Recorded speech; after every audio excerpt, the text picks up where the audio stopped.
You have a TV? No. I just like to read the TV guide. Read the TV guide. You don't need a TV. Television addict! Television addict! Television addict! Hello, everybody. Welcome to TV Guidance Counselor. I am Ken Reed, as always, your TV Guidance Counselor, and it's not Wednesday. It's Friday. I'm making a habit of this. We have 2 episodes this week, so you're welcome. And this is a great one today. I have had an embarrassment of riches when it comes to great people coming through Boston lately who are also nice enough to sit down and talk to me while they're here. And today I have Mr. Marshall Crenshaw. Marshall is an amazing singer-songwriter, but he is also a very smart guy, has acted in a few things, which we talk about here. He is a historian. He knows a lot about a lot of things, but especially about music in sort of other arts, television and film, and how it is used in those things. And not to toot my own horn, but it is very rare that when I'm talking to anyone, they recommend things to me that I have not seen and that I am also interested in. And Marshall does both of those things several times in this episode. I had to get a pen out and write some things down, so I am very eager to check those recommendations out. Marshall is an incredibly gracious guy, and I cannot thank him enough again for sitting down and talking to me. He has written so many great songs over the years, including one of my all-time favorite songs, Whenever You're in My Mind, which I will play a bit of as we get into the interview proper here. He is fantastic. Go see him if he comes to your town. He's still out touring, does a lot of shows, putting out new music, great music, and I think you'll like it very much. So please sit back, relax, and enjoy today's episode of TV Guidance Counselor with the one and only Mr. Marshall Crenshaw.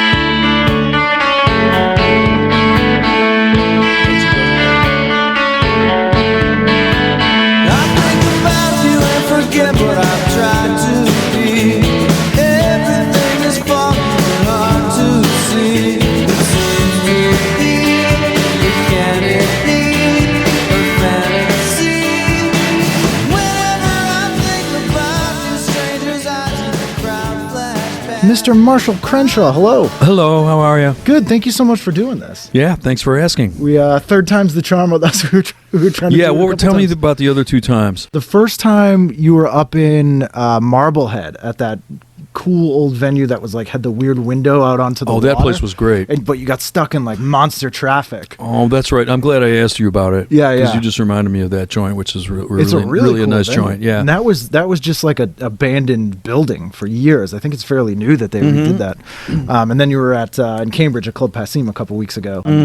Which is a cool venue too. I've done comedy there before. It's such like an underused venue in Cambridge. You appeared at Passim Yeah. yourself? They every couple of years they decide to do comedy there for like a couple months and then kind of forget about it and then remember again a couple of years later. I see. It's an interesting venue. I think George Carlin actually did one of his first stand-up shows at Club Passim. Did he? Yeah, it was Yeah. like and it has like a weird, because when Harvard Square was like a huge sort of beatnik mecca. That's Beatnik when like, mecca, all this- and it was the #1 spot for hitchhiking in the U.S. No kidding. Yeah, it was like the hub of hitchhiking. So in the 60s, you'd go and it would just be like hundreds of people hitchhiking from Harvard Cambridge Square. was to hitchhiking what the Golden Gate Bridge is to suicide. Exactly. And maybe that's where they were going to hitchhike out to commit suicide in the Golden Gate Bridge. Maybe. I need a ride. I really want to talk to you because I'm a big fan of your music, obviously, but you wrote a great book or edited a great book about rock and roll movies. And It's funny you should mention that because I was talking to somebody yesterday from Richmond, Virginia, doing like an interview, and the guy mentioned the book, and I remembered that I had a box of them in my attic. Oh. And what I've been doing at the gigs lately is I've been going up in the attic and looking for stuff to put on the swag table. Right. And tonight, for the first time, I brought a box. I brought the box of my copies of Hollywood Rock that I have in the attic. They'll go. This is the first time. It's a great book. You know, I think it's the only book I can think of about that sort of phenomenon. And I'm always fascinated with the way television, and it comes up on the show a lot, took over for the rock movies. Once MTV came in, we kind of saw those movies almost completely disappear. I guess, yeah. I mean, there have been a few that have come after MTV. Like, I always think of That Thing You Do because of being the age that I am. I happen to really love that sort of early 60s period of rock music that's covered in That Thing You Do. To me, it's like it's exactly right on the money, you know. They get everything right in that. There's it's like yeah, he completely recreated that era and everything about it. But I wonder too, it's still a period piece instead of being like a contemporary rock movie. Like there are very few, there's very few movies that are the same kind of tone as the 50s and 60s and even the 70s rock movies. Because you're kind of getting that, you're getting to see your favorite musicians on MTV, and you don't need to go to the movies to see it. You were in La Bamba. I was in La Bamba, that's right. Yeah, and you've done a few sort of acting gigs, but is that something that kind of just fell into your lap, or is it something you ever pursued? Because you're on Pete and Pete. No, I never did pursue it. It was, I guess the first thing I ever did that you could possibly call acting was when I was in Beatlemania, and that lasted about 2 years. But there was very little involved other than, well, we were in costume, and we had like certain little bits that we were supposed to do, but it wasn't like we had to read from a script or have dialogue or anything like that. Is that what got you? So you grew up in the Detroit area. I did, yeah. And you were in, was it the touring company of Beatlemania? Oh, I was an understudy in New York for 6 months.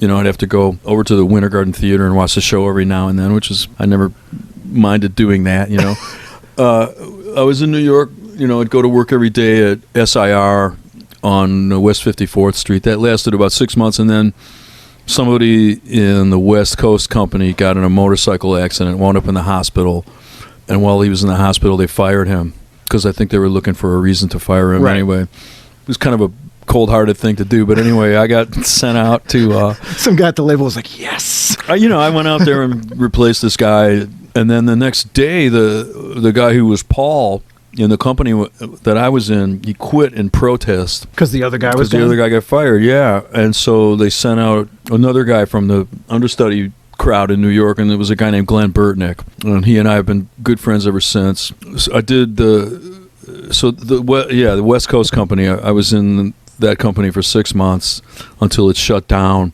and then I was and then I thought that I was just going to be cast out onto the street at that point, but then they kind of whispered in my ear and Glenn's ear and said, well, you guys can join the touring company if you want to. So he didn't, but I did. He went off because he had already hooked up with a band that had a record contract, and so I went into the touring company, and that lasted, I forget how many months, but altogether I was with Beatlemania for just under 2 years. And then you kind of landed in New York at the end of it? Or did you go back? Yeah, I went back to New York, just decided to start from scratch. And that's when you were kind of shopping demos around and that kind of stuff? And that's when Robert Gordon got Someday, Some Way? Yep, that's it. Yeah, I decided that I wanted to make records. That was the next thing that I wanted to do. That's what I wanted to do with my life, like it hit me all at once. Right. I want to make records. You're into your own stuff, and then you started just writing the demo and stuff? Yep. I figured out, there was this noise in my head, let's say, and I just kind of figured out how to turn that into songs, and off I went. Because I remember seeing, I'm a huge SCTV fan, and Robert Gordon was on SCTV doing Someday, Some Way. That's right. It was like the first time that I heard that song. Did you watch that when it was on? I did. I used to watch that show every week. I loved it. And nobody told me he was going to be on. So you were taken by surprise. Completely. And I'm just sitting there. I'm not sure if I had a record of my own out yet at that time or not. I think I didn't. But there I am, watching my favorite TV show. And all of a sudden there's Robert Gordon. I'm like, wow. I got kind of like freaked out. And I wondered what was going to happen. And then sure enough, That's someday, some way. Well, damn, nobody told me. We were talking a little bit earlier about how since you grew up in the Detroit area, you were getting Canadian shows and stuff. So had you been watching SCTV, the Canadian ones in the mid '70s and stuff, or did you just start watching stuff? The first time I saw SCTV, I was already out of the Detroit area. I'd split, and I saw like a syndicated version of it. The half-hour ones. Yeah, before the network thing started. I saw it, somewhere in a hotel room. I remember Harold Ramis was still on the show. Wow, how do I remember that? Well, it's a great show. Yeah, it was a weird thing where the show had basically been canceled, and we were talking earlier about Saturday Night Live. And Saturday Night Live, Lorne Michaels and the original cast left in 1980, and NBC wanted a replacement for it, so they convinced SCTV to sort of reform and do a 90-minute version on Friday nights on NBC. Okay, yeah. So that's what Robert Gordon was on. What was the first show that you did your own stuff on? Do you remember? I think I remember seeing you on were you on Bandstand? Did you do? We were, but the first thing we did was the Merv Griffin Show. Did Merv? Yeah, we could never get on Carson, but we did the Merv Griffin Show, and I was like, I really felt weird about it, and they asked me to go on the panel, and I just I couldn't get it together to go on the panel, so we just did our 2 songs and stayed in the dressing room the rest of the time. So that it didn't like ambush panel you or something? No, nothing like that. The other guests were Wayland Flowers and Madame. Oh yeah, I would stay in the dressing Charles room. Nelson Riley. That's a full-on panel. That would have been tough. Yeah, I don't know. It was surreal to be on the Merv Griffin Show. Was that something you watched generally? Not really. Maybe everybody once in a knew. while I would stumble onto it, but I didn't.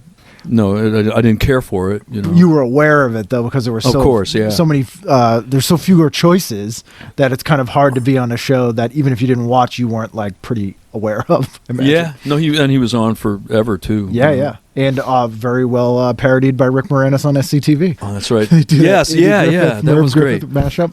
But no, I didn't. I didn't really mix with anybody then. But then, just a few weeks after that, we got on Letterman, and that was like a dream come true for me because that was exactly where I wanted us to be. Right. It didn't bother me that we never got on Carson. Probably what, 83, 84, somewhere around there. This was 1982. Was it the Letterman morning show or was it the late night? No, show? it was weird because my wife and she caught on to him, and we became fans of the morning show, and we even went to sit in the audience at one of the morning shows. Oh, you went to a taping? We did. We went to Rockefeller Center and got in the audience, and I remember Harold Stassen was one of his guests, and Letterman was trying to turn Stassen into a punchline, Right.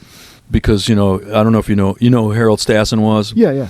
His claim to fame was that he would try to get the Republican presidential nomination year after year after year, like from the 1940s running into the 70s, but anyway, Letterman's trying to goof on him, and Stassen just took over, and he turned the whole thing into a commercial for Ronald Reagan. So it must have been 1980, right? Yeah, it must have been 1980. Yeah, so I think Letterman's late night show probably did start in 82, and that show was revolutionary because to your point that like Carson and Merv had been on forever and kind of grew up with them, but there wasn't like a talk show that was for people more your age. Yeah, I mean, I love the show, the early days of it, for sure. And that was a huge phenomenon. Like, I think people don't understand who weren't necessarily around for the start of Letterman, how big that show was. I know, you really just have to be the right age and have been there, to have it make any sense. But, it just felt so unique and... yeah, that was, so when we got on to the Letterman show, I was like, Yahoo, that's when I knew I was in show business. Right. Did your parents or anything watch it? Like, were there a lot of people that I know, it takes like a weird thing for their family to acknowledge that they're really doing it. Like, they'll have done like a bunch of stuff and then they'll do something weird, like be on like Price is Right, and they're like, now I believe you're really doing it. Yeah, it was like that with me, kind of. Although, I think Beatlemania was pretty convincing for them. Yeah, there was always, a lot of tension about the whole thing, what I was going to do with my life. My dad told me the last time I talked to him when he was just about to check out, and he really just kind of laid it on me how mind-blowing it was, like how for proud he them was when they went to see Peggy Sue Got Married, and I was up on the movie screen. He was like, you just can't, he's just told me you can't even imagine what that meant to us, Because were you the only sort of performer in your family? Were they all... Yeah, I was unless I'm forgetting somebody, and I hope I'm not, but yeah, I was, the first person that ever... I mean, I grew up in the Detroit area during the 50s and 60s, right? And there was like a real conformist mentality. Yeah. That, everybody knows about that grew up at that time. You had to post-war, bust out of that. Yeah. So anyway, I did it, And how did you... there was a lot of great music coming out of that area at that time, obviously with, soul music and stuff, but, you'd also form the MC5 and the Stooges and all that kind of stuff. Right. Were you hearing that in the radio, or was that stuff being exposed on TV at that time too? The Detroit area always gave a lot of love to, like, local luminaries, you know what I mean? Like, there was a really vibrant, the metropolitan area had a real upbeat sense about itself, a sense of pride.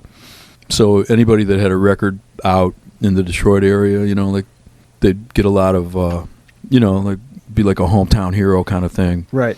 And that started, like I first started paying attention in the mid 50s, I guess. That was when I started to kind of look around me and have any worldview about what was going on, And I remember that Jackie Wilson was really appreciated greatly by the local DJs, and they'd always talk about, oh, he's from right here in Detroit. And then right around the same time as him was a guy named Jack Scott, who people don't remember so much anymore, but he was big and he was great too, and he's still alive and like healthy. He must be in his late 70s, early 80s now, and you look at him and he's just this guy. He looks like he could kick your ass. And he wrote his own songs, and he had a bunch of hits. He had more hits than Eddie Cochran, Buddy Holly, and Gene Vincent combined. Wow. Jack just Scott. Regionally or like No. nationally? I'm talking about, you can look it up. Yeah, because Jack Scott was a big rock star. I don't even know Jack from Scott. the Detroit area, and so anyway, yeah, and then up into the 60s, it was the same story. The local scene was really celebrated locally, unless you went out and failed. Right. Then they forgot about you. Then they would really scorn you. I'm sad to say this, but that's what I remember. And this really stuck in my mind, too, with the MC5. Yeah. Because I loved them. I saw them around town as a local band, and they were like gods in the Detroit area. And then they went out into the wider world, and I'm sorry to say it didn't go so well. And then people in Detroit just sort of said, oh, they were a bunch of bums anyway, Jeez. I knew they were. It's like, it was really strange to me, but that I saw that, Elektra or something came to see the MC5 and the Stooges were opening, and they ended up taking the Stooges instead or something like that. Or No, it wasn't quite like that. But, I know the whole story in detail just from being, Around. an interested party. Yeah. But it was, It's weird just to bring see you it up to shunned speed, like it was a guy named Danny Fields. Yes. Who came out from Elektra Records, and he saw the MC5 and told the label, yeah, we got to sign these guys. And then he also saw the Stooges, and he really fell in love with them. So he just kind of shoehorned them into the thing himself. Right. The Stooges weren't connected with John Sinclair and the MC5 directly, but it was just like Danny Fields kind of single-handedly brought them into the whole thing, the Stooges. He was only there, the label had just sent him to Detroit to look at the MC5. They didn't know there was anybody else. Right. They didn't know they were going to be signing 2 acts, but we're all glad that it happened that way, It was like a rider in Congress. He put this little unrelated bill on there. That's what he did. So you're watching this stuff, I imagine you're seeing this stuff on TV, and there's like more exposure for like Elvis is on and like Little Richard's getting on TV sometimes. Were you seeing any of that stuff at the time? Were you watching like some of the teen shows? Yeah, when I was a kid, I just grew up in this kind of nondescript suburban town, and it was part of a metropolitan area, and the city was where it was happening. That was where all the energy in the region came from. But I grew up around people, like not so much my parents, but my uncles and my neighbors and stuff. I grew up around people who hated the city and were afraid of it and never had a kind word to say about it. So I didn't get into the city very much as a kid. I just was in this kind of nothing suburban town, and there were things to do, but what interested me the most was the radio and the TV, And I just, sometimes I talk with my brothers about this, about how much TV we watched when we were kids. It was ridiculous. It was your window to the rest of the world. Yeah, hours and hours every day. And the same stuff over and over again, too. What were the things that you would watch over and over? A lot of Westerns at that time? Yeah, old movies, but it would just be the same ones year after year. They're great, like Public Enemy with James Cagney and all those Warner Brothers gangster movies. They were hugely beloved, in Detroit.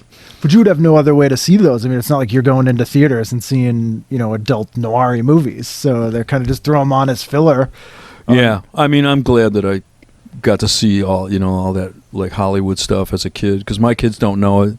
They don't have any reason to want to know it, And yeah, they have access. I don't feel like they should know it, right? But I'm glad that I know it.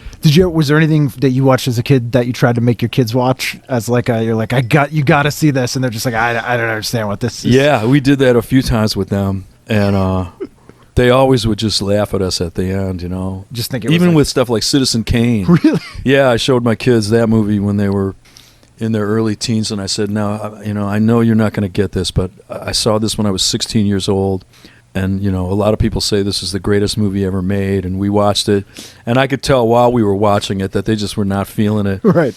And so that's the way it goes. But some things they really like we sat around as a family, and we watched this old silent movie called The Wind. Okay. with Lillian Gish. Oh, yeah. And everybody in the family flipped over that one. I'd already seen it, so I knew that I loved it. Because that's even more alien to them, a silent movie. That's like totally... They got into that, but Citizen Kane was a joke to them.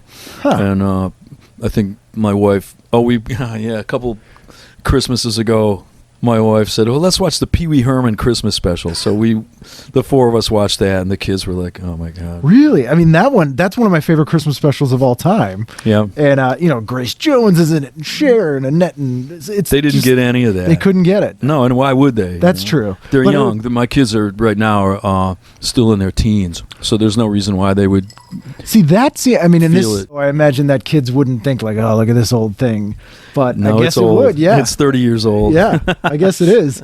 But that even, if you look at the stuff that even in the 80s we were getting, there was a lot of, it wasn't necessarily retro, but it was drawing upon the previous 40 years of pop culture. Yeah. Like Pee-wee's a good example. It was all that sort of Pinky Lee, mixed with that Gary Panter punk rock stuff, and it was kind of everything. Mm-hmm. And so we were kind of getting an education of the years that had come before it, which doesn't seem to happen quite as much now. They're not citing their sources quite as much. No, that's true. Did you guys get TV Guide when you were growing up? We didn't get TV Guide, the actual thing, but we would get this little booklet that came with the Detroit News. Yep. And so you kind of gravitated, there's one there from the mid-50s that you were kind of flipping through. Would you and your brothers argue over what you were watching, or were you guys always in sync of what you're watching? Sometimes there would be little arguments. I remember when the Monkees came on, I wanted to watch that, and my brothers wanted to watch Gilligan's Island. You were right. And we had to work that out. Did you That's win? the only one I remember. So you were a big Monkees fan? Yeah, I really like them. I'm not going to say that I'd be able to sit and watch the half-hour shows and get a kick out of them now because I've seen them all. Right. But I think their movie is really great. I could I could watch the movie now and enjoy it. I mean, that movie too is way ahead of the show though, because Jack Nicholson wrote it with them. I think it's great. It's a great movie. I think that they were great. Yeah. They're really underrated. They were unfairly by maligned. certain people. So when did you, obviously you're a big Beatles fan, get into Beatlemania, so when did you first sort of encounter them? Was it on the radio or was it on TV and that sort of Ed Sullivan thing? Or? Well, speaking of this TV guide that I have here, the reason that I grabbed this one first is because it has Jack Parr's name on the front. Yep. And Jack Parr was like when I was 10 years old, I was allowed to stay up on Friday nights past my bedtimes and watch the 10 o'clock Jack Parr show. Yep. He'd been the host of The Tonight Show, but then he quit, and then they gave him his own weekly show, and I would watch that one. I think it was on for 2 years. And I loved that show, I didn't understand 80% of it, but I would sit and watch it, and I feel like it really kind of raised my consciousness a bit, He was just a really smart... he would really try to put smart stuff out there. Yeah, he would put it in context. Like when the Beatles were on January 3rd, 1964, I think, on Jack Parr, a month before they were on Ed Sullivan, it was not live. He brought sort of video footage from London. Yeah. But it's really interesting because he presents it almost as like a human interest story.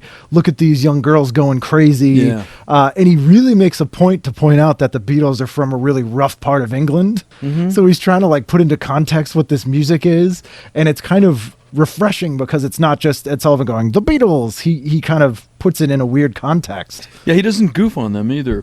But, like back then, the one week when I didn't watch the Jack Parr show back then was the week that the Beatles were on. Yeah. I missed it that week, and I think it was because I was in the hospital.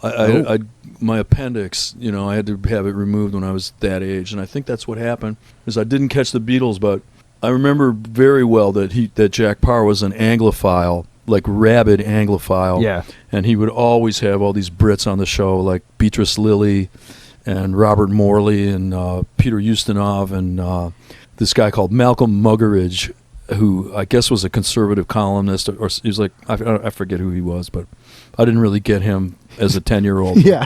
But he would be on a lot, and it would always be people with British accents, and Jack Parr would swoon over them, and I remember one week he gave this build-up. He said, folks, next week we're going to have the Beverly Hillbillies of England on the show. And what he meant by that was... At that time, the top-rated TV show in America was the Beverly Hillbillies, right? And so next week comes on and he goes, okay, this is the number one rated show on TV in England. and it was Steptoe Son. Yeah. With Wilford Bramble. I thought it was crazy hilarious. I loved it. You know? Yeah.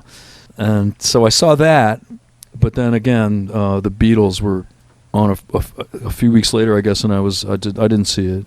Yeah, a lot of people, I brought it before, but Steptoe Son was remade here as Sanford and Son. That's right. Which is sort of the same, but it's so very, very different. It's a lot different, yeah. When you...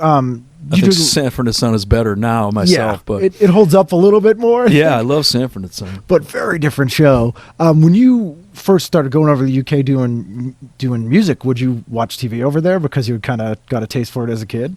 Yeah, sure. I mean, I don't know. I'm over it now, like way over it now, but, you know, when I was young, it seemed like there was some kind of like extra edge that British TV tended to have, you know, like Monty Python and you'd go, I don't know, you'd go over there and it would just be like, yeah, I would watch TV when I was over there. I think, well, this is cool somehow. There's something cool about this. But even like Top of the Pops, which... It doesn't move me, it doesn't kill me anymore, you know? No, I mean, I think the world's a lot smaller now, so it's Yeah. kind of less exotic. But I lived over there in the early 2000s, and even then, like, I would watch Top of the Pops, was like the last couple of years of it, and would be amazed by the fact that the bands on Top of the Pops were the actual pop charts. It would be like what actually sold. So it would be a really weird mix of all kinds of weird genres. It wouldn't just be like, this is pop music. So you'd see just bizarre stuff on there.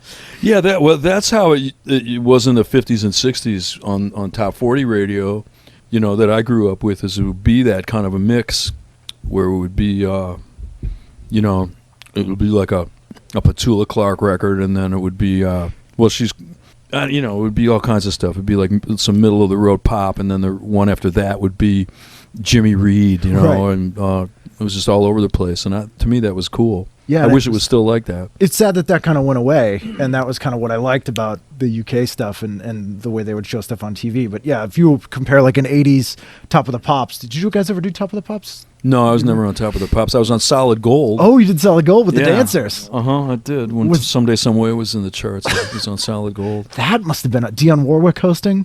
No, it was Marilyn McCoo. Marilyn McCoo. And someone else. I can't remember. Arsenio who. Hall hosted for a while. Did he? Yeah, with her. Yeah.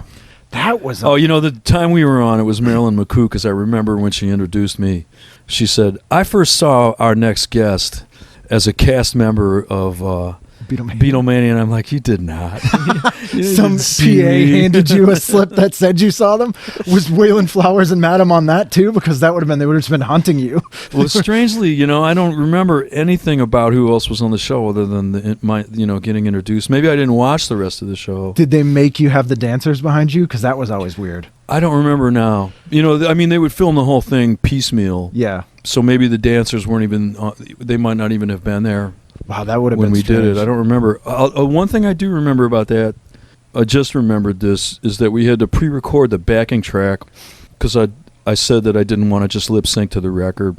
And so I was indulged, you know, they let me sing live to a backing track. And we went in, to cut the backing track, we went into United Western Studio 3 where the Beach Boys made all their records. Oh, yeah, yeah. So that was my first time in that room. Only time in that room. That's pretty cool. Yeah, and I thought I knew where I was, and I was like, oh, wow. The vibe in here, they recorded all this stuff here. Yeah, it was a really small room, too. That's worth doing Solid Gold just for that.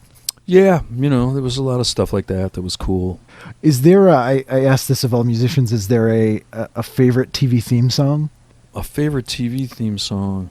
I guess maybe Green Acres. Yeah. I mean, you know, that's a pretty hard to beat that one. All the Vic Mizzy stuff from the 60s. He did the Addams Family as well. That's and right. He did all the music for like Ghost and Mr. Chicken and like all that really weird Green Acres stuff. Uh-huh. So did you watch Green Acres frequently?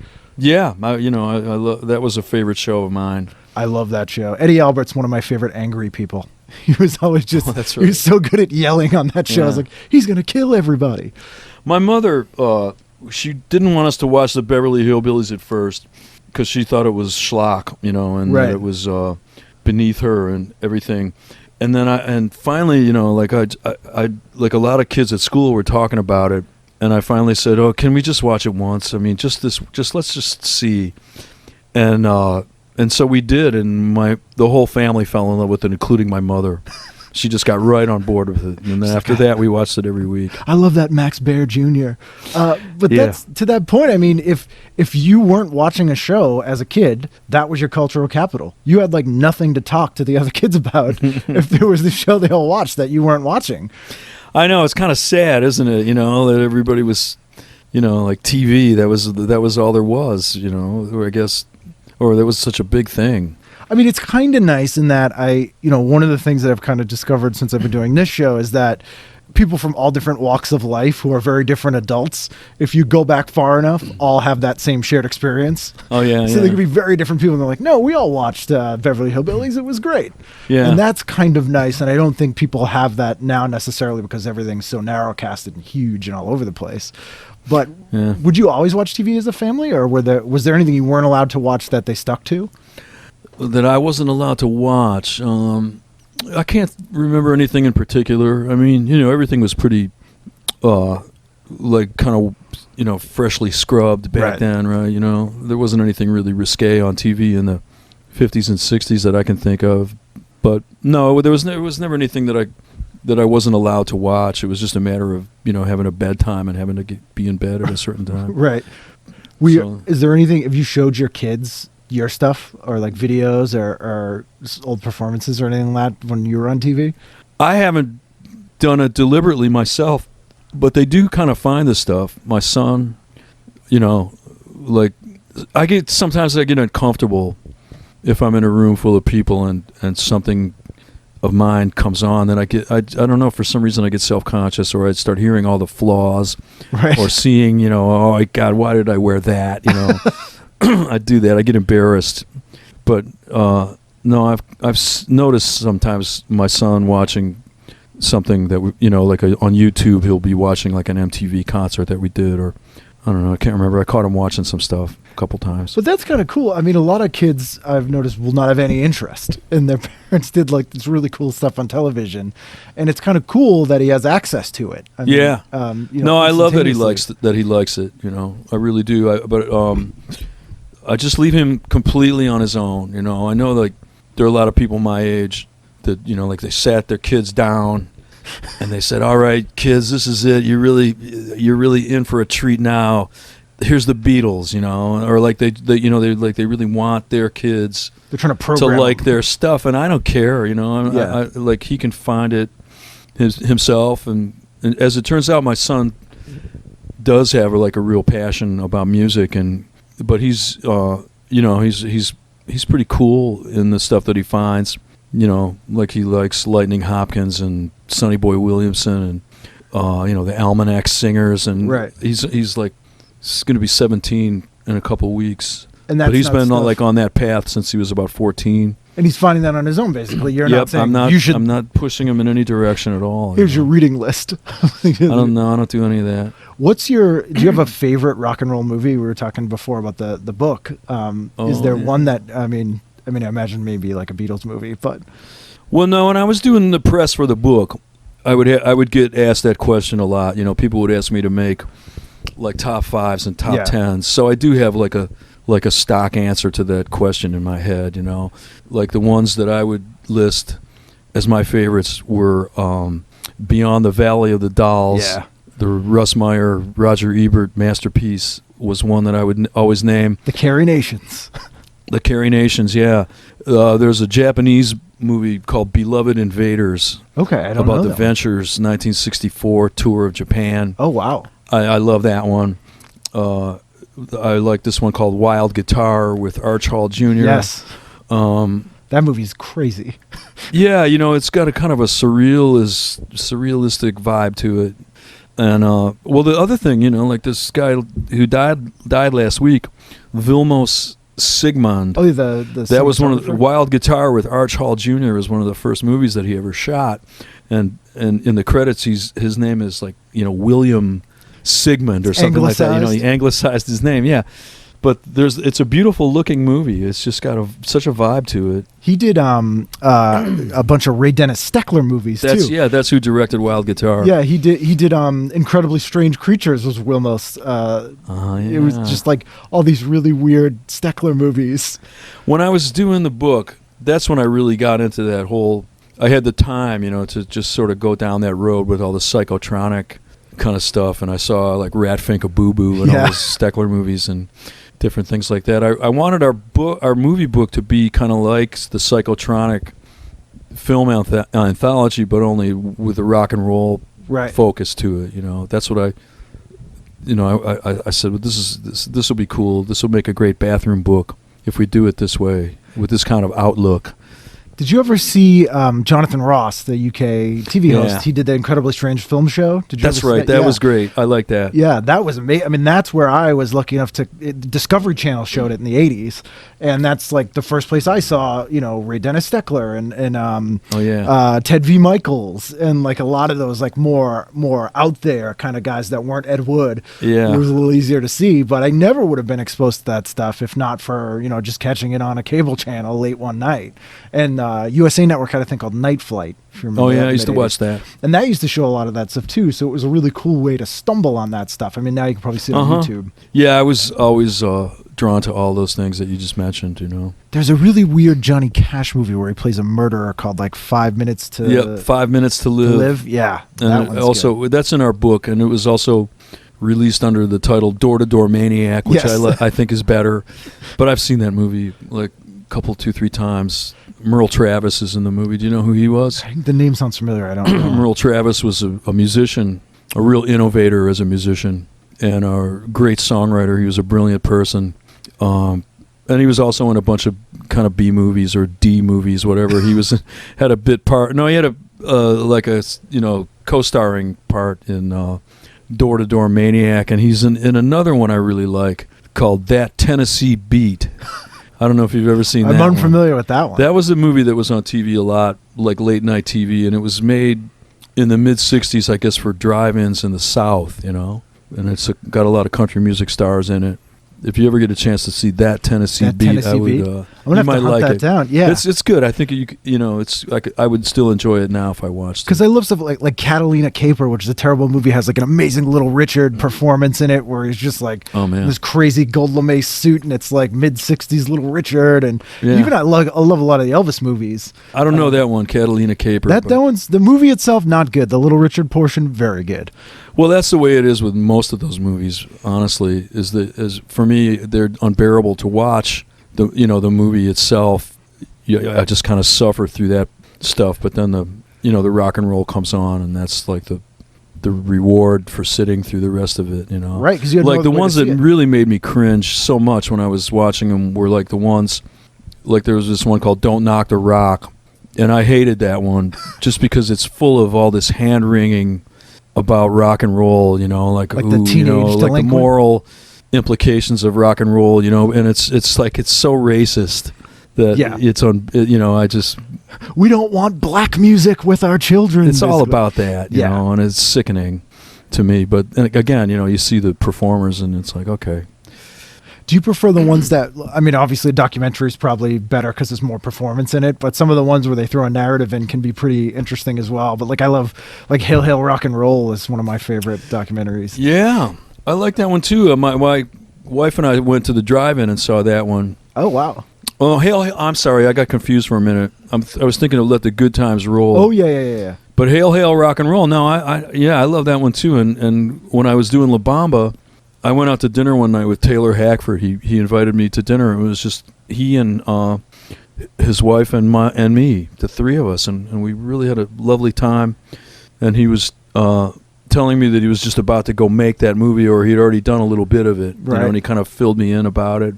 And he also told me that he said, I got a recommendation for you. You should see this movie called Say Amen Somebody, about gospel singers. Okay. And so when I got home, I went to the video store and got it. And sure enough, I loved that movie, Say Amen Somebody. And that was even kind of like an educational thing in a way for me, because there's one scene in the movie where a vocal coach gives a vocal lesson to a young gospel singer. Yeah.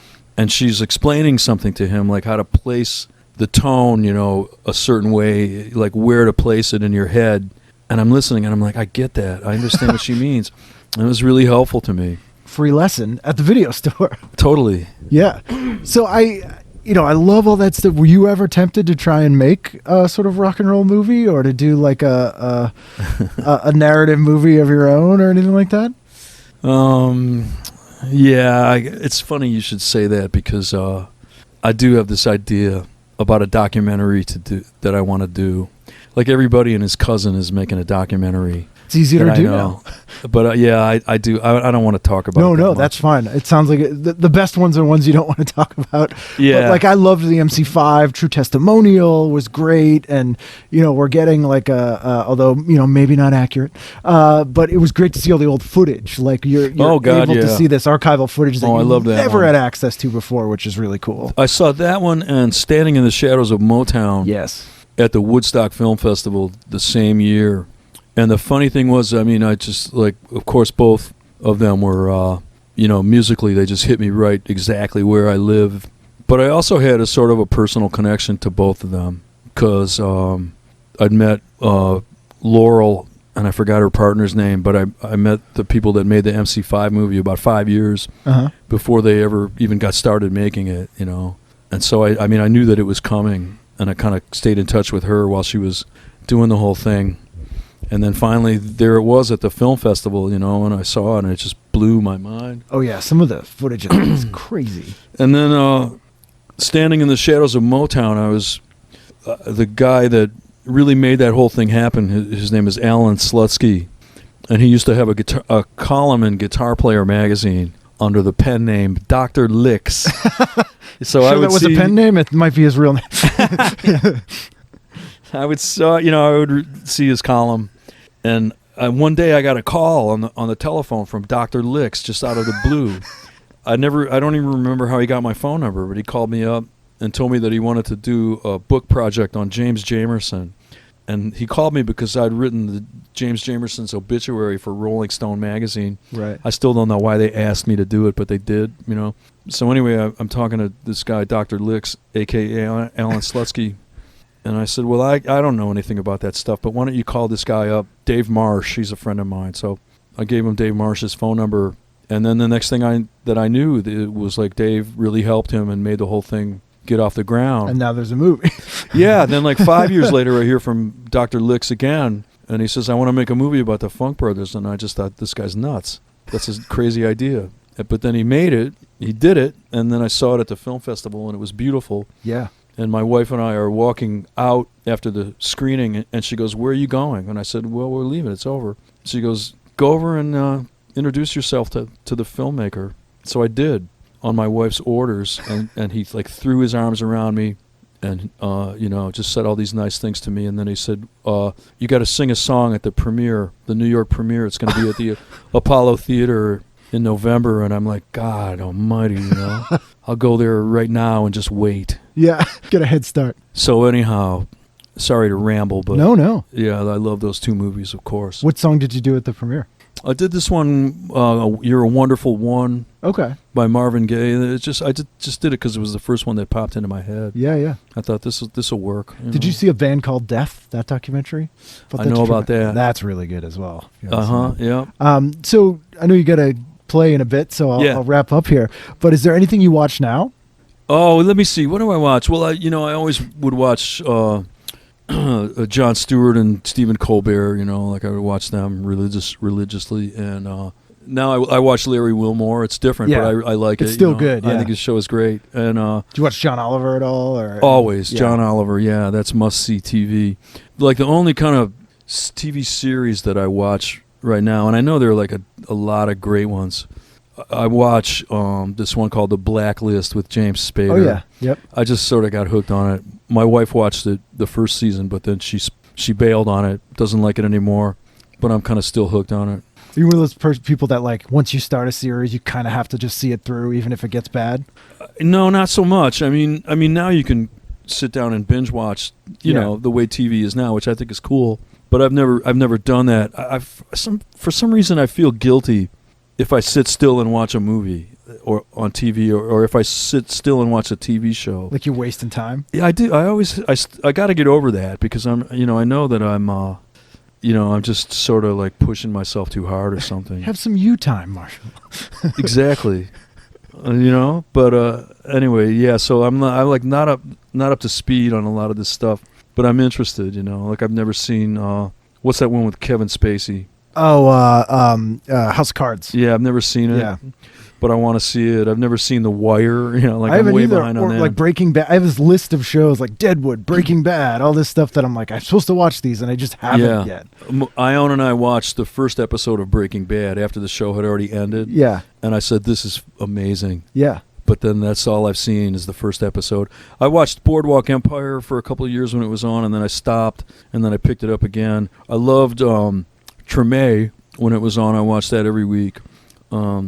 So I'm, yeah. So there are things you're watching. I'm behind the curve, but yeah. Well, there's so much and access to everything. It's hard to do. Yeah. And we didn't talk about it too much, but I love the Pete and Pete episode you're in, and I actually saw you perform with the Blowholes at the Pete and Pete reunion a couple years ago. Oh, you were at the reunion concert. concert. Where Danny was singing, which was excellent. I imagine that was kind of just like they just asked you to do it. They just asked me to do it, yeah, but it was really moving, because I'd never heard of the show before I got asked to be in that episode.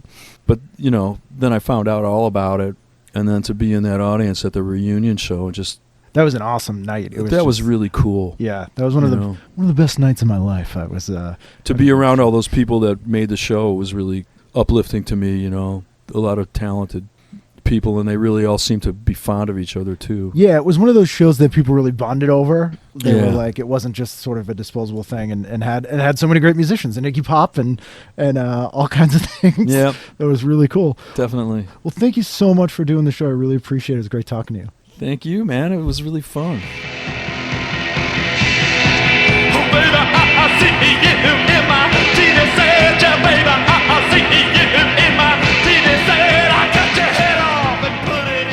There you go, Marshall Crenshaw. I did not lie. The man is a wealth of knowledge on this stuff. Also, Psychotronic video guide. I think I've brought it up on the show before, but if you do not have that, buy it. It's not television, but it is indispensable. I have maybe 5 or 6 copies of this huge Psychotronic book. I think you can buy it used on Amazon for peanuts, and I have to keep it in every room. It's very fun to flip through. It is an invaluable resource, even with the age of the internet. There are things in there you just can't get anywhere else. And Hollywood Rock, which is Marshall's book, definitely pick that up as well. It's a really fun read.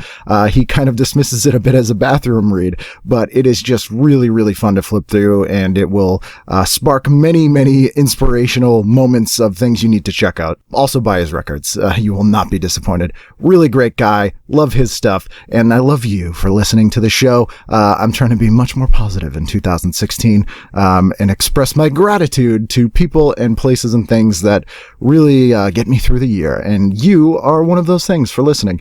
As always, you can email me at tvguidancecounselor@gmail.com or at ken@icanread.com. We are also on Twitter at tvguidance, or you can go on Facebook, just search TV Guidance Counselor, and you can interact with me and other listeners of the show. I said that really creepily. I don't know why.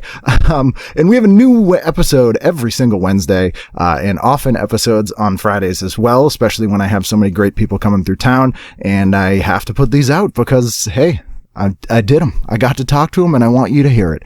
Don't forget, I will be in Los Angeles a little later in the month, in a couple weeks. Last 2 weeks in January, first 2 weeks in February. Be doing some shows out and about, and recording my second album on February 8th at the Nerd Melt Theater. It's a Monday after Super Bowl Sunday, so, I know people who like me, also huge Super Bowl fans.